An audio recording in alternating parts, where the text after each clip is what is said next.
ইলিয়াস আলী গুমের পর তার স্ত্রী ও সন্তানকে গণভবনে ডেকে নিয়ে গিয়েছিলেন শেখ হাসিনা। র্যাব সদস্যরাই প্রতারণার আশ্রয় নিয়ে এ সাক্ষাতের আয়োজন করেছিল। এ গুমের সঙ্গে কোনোভাবেই প্রধানমন্ত্রী জড়িত নন তা বোঝানোর জন্যই এই সাক্ষাতের আয়োজন করা হয়। এসএসএফ এর তৎকালীন এক ঊর্ধ্বতন কর্মকর্তা সূত্রে আরও জানা গেছে, সেই দিন তিনি একটি পুরনো শাড়ি খুঁজে এনে পরেছিলেন। ইলিয়াস আলীর গুমের ঘটনা শুনে শেখ হাসিনা যে মর্মাহত তা বোঝানোর জন্যই এই নাটক করেন তিনি।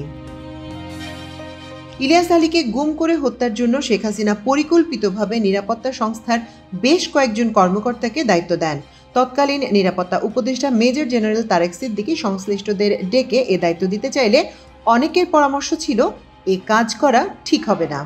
অবশেষে এই কাজে এগিয়ে আসেন র্যাবের তৎকালীন অতিরিক্ত মহাপরিচালক জিয়াউল হাসান।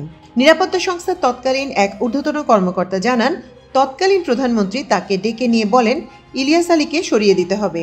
সে সিঙ্গাপুরে সন্ত্রাসীদের সঙ্গে বৈঠক করেছে তোমাকে হত্যার জন্য, তাকে তুলে নাও। ওই কর্মকর্তা বলেন, এ কথা শুনে স্তম্ভিত হয়ে যায় এবং তাকে সবিনয় বলি, এটি করা ঠিক হবে না স্যার। এর কিছুদিন পর শুনি ইলিয়াস আলী গুম হয়েছেন। এরপর দেখি গুম হওয়া ইলিয়াস আলীর স্ত্রী সন্তানকে গণভবনে প্রধানমন্ত্রী সাক্ষাৎ দিয়েছেন, মেয়েকে বুকে জড়িয়ে ধরেছেন এবং তার পরনে পুরনো শাড়ি।